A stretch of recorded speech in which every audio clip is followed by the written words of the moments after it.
Halo, selamat sore.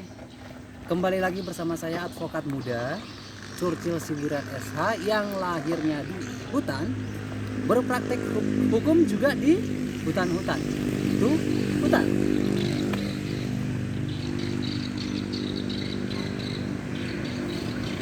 Ya. Ini sekarang kita lagi di mana? Kita lagi di Polsek Rambasamo. Ya. Polsek Rambasamo ini ada di Kabupaten Rokan Hulu, Provinsi Riau. Nah, jadi sesuai dengan vlog-vlog saya berikutnya, saya akan kasih tahu kegiatan sebagai advokat muda itu ngapain aja kegiatannya. Nah, tentu saya jelasin dulu ya, terkait vlog-vlog saya sebelumnya kan sudah menjelaskan apa itu hukum, bagaimana upaya hukum. Nah, saat ini saya ini kegiatannya apa? Tentu saya di sini karena surat kuasa ya yang ada di tangan saya.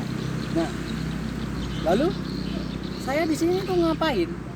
Nah, kalau kita flashback konten saya sebelumnya, penegak hukum itu ada kepolisian, ada kejaksaan, ada hakim, ada juga advokat gitu ya.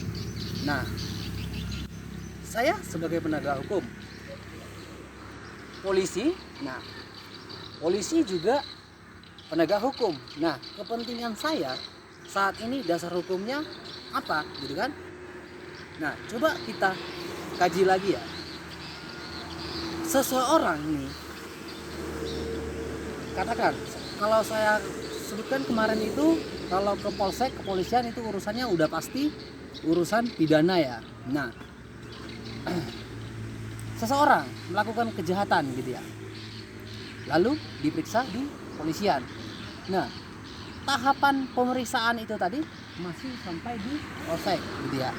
Nah, lalu ada pasal 54.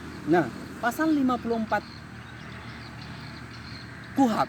Nah, jadi gini, polisi ini memeriksa dia. Nah, itu kan terkait dengan pelanggaran pidana.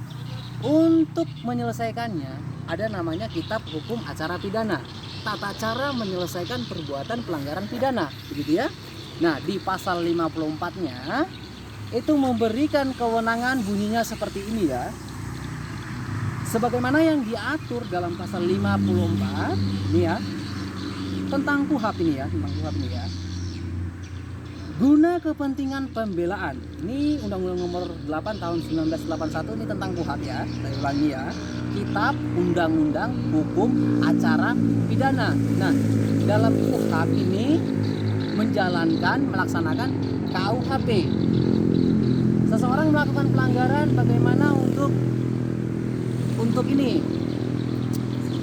langkah demi langkahnya gitu, SOP-nya. Nah, itu dikatakan KUHP-nya. Di pasal 54 itu melimpahkan kepada saya. Di situ dikatakan, guna kepentingan pembelaan, tersangka atau terdakwa berhak mendapatkan bantuan hukum. Nah, baik dari seorang atau lebih penasehat hukum selama dalam waktu dan pada saat tingkatan pemeriksaan. Simpelnya saya katakan gini. Saya contohkan. Prilly melakukan kejahatan tindak pidana, contoh pemukulan atau pidana yang lain, pencurian atau apa pidana yang lain. Nah, dia ditetapkan sebagai tersangka. Ya, dalam proses pemeriksaannya ada haknya untuk saya dampingi. Kalau Prilly yang menjadi tersangka ya saya senang hati mendampinginya gitu. Nah, seperti itulah logika yang saya berikan. Jadi dasar hukum saya ada di sini adalah pasal 54 KUHP.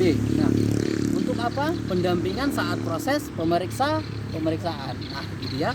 Agar apa? Agar unsur yang dilakukan itu sesuai dengan pasal yang disangkakan, sesuai dengan perbuatan yang dilakukan. Seperti itu ya. Itu kan kajiannya untuk nanti ke depan dituntut. Nah, gitu ya. Untuk nanti dituntut oleh kemarin penegak hukum itu siapa aja? Polisi, jaksa, hakim, pengacara.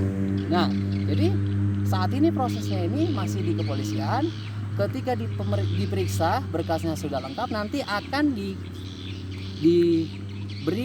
dilimpahkan ke kejaksaan, nanti dituntut di pengadilan, divonis oleh hakim.